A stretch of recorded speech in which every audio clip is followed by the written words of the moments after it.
भारतीय राजनीति में ये प्रथा सी बन गई है कि यदि नई सरकार आती है तो वो पिछली सरकार के कच्चे चिट्ठे खोलती है। क्या गड़बड़ झाला पिछली सरकार ने किया, ये जनता के सामने लाकर रखती है ताकि उसे अपने काम करने का, अपने लिए समय मिल सके।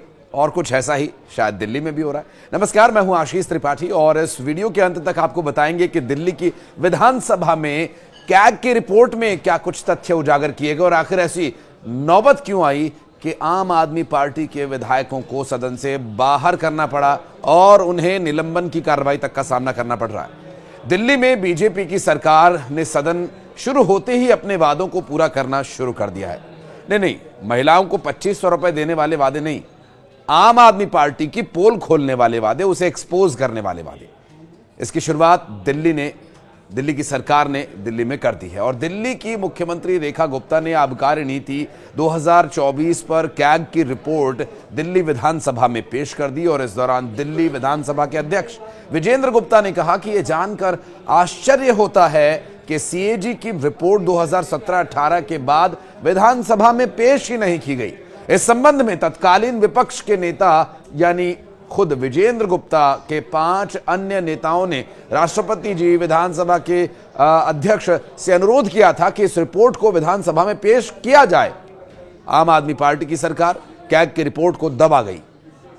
कैग की रिपोर्ट एलजी के पास नहीं भेजी गई। और अब आपको यह बताते हैं कि इस कैग रिपोर्ट में दरअसल है क्या कुछ। नई आबकारी नीति से दिल्ली सरकार को करीब 2000 करोड़ का घाटा हुआ। नई शराब नीति में पहले के एक व्यक्ति को 1 लाइसेंस मिलता था, अब नई शराब नीति में एक शख्स 2 दर्जन से ज्यादा लाइसेंस ले सकता था, ऐसा प्रावधान किया गया था। और कैग की रिपोर्ट में इस बात का खुलासा भी हुआ है। पहले दिल्ली में 60% शराब की बिक्री 4 सरकारी कॉरपोरेशन से होती थी, लेकिन नई शराब नीति में कोई भी निजी कंपनी रिटेल लाइसेंस ले सकती थी और शराब बिक्री का कमीशन 5% से बढ़ाकर 12% कर दिया गया था। थोक का लाइसेंस शराब वितरक और शराब निर्माता कंपनी को भी दे दिया गया, जो कि एक उल्लंघन है। अब नीति में कोई भी निजी कंपनी रिटेल लाइसेंस ले सकती थी। लाइसेंस देने से पहले आर्थिक या आपराधिक कोई जांच नहीं की गई। सीएजी की रिपोर्ट में खुलासा यह हुआ कि शराब लाइसेंस देने में राजनीतिक दखल और भाई भतीजावाद हुआ।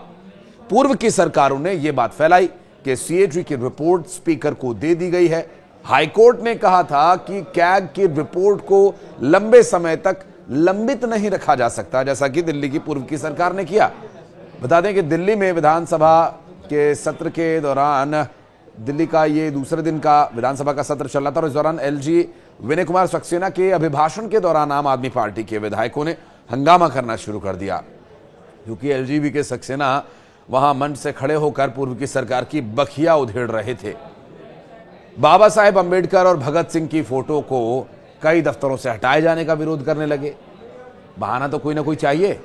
इसके बाद आतिशी समेत आम आदमी पार्टी के सभी विधायकों को पूरे दिन के लिए सदन की कार्यवाही से गेट आउट यानी बाहर का रास्ता दिखा दिया गया, यानी निलंबित कर दिया गया। और सभी निलंबित विधायक दिल्ली विधानसभा के बाहर आकर धरने पर बैठ गए। और यकीन मानिए कि पूरा सदन अब आगे ऐसे ही चलने वाला है। आम आदमी पार्टी सरकार में थी तो उसने बीजेपी के विधायकोों के साथ इसी तरह का व्यवहार किया था, बल्कि वो तो एक कदम आगे बढ़कर मार्शल से माननीय सदस्यों को उठाकर बाहर फेंकवा देती थी। अब आम आदमी पार्टी के विधायक निलंबित हो गए तो खुद ही बाहर आकर बैठ गए।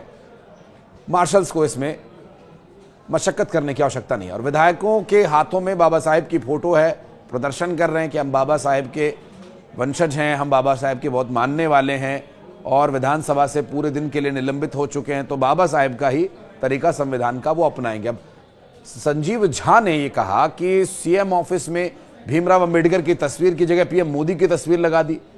और उनका ये कहना कि जब उन्होंने उनसे ये पूछा कि क्या पीएम मोदी बीआर अंबेडकर से बड़े हैं, तो उन्होंने कहा कि उन्होंने निलंबित कर दिया, इस पर कोई जवाब नहीं दिया। अब इस तरह के आरोप आम आदमी पार्टी की जो विधायक हैं वो लगा रहे हैं। हालांकि रिपोर्ट में 941 करोड़ 53 लाख रुपए के राजस्व के नुकसान का दावा भी किया गया है और इसमें यह भी कहा गया कि नॉन कन्फर्मिंग म्यूनिसिपल वार्ड्स में शराब की दुकानें खोलने के लिए समय पर अनुमति नहीं ली गई थी।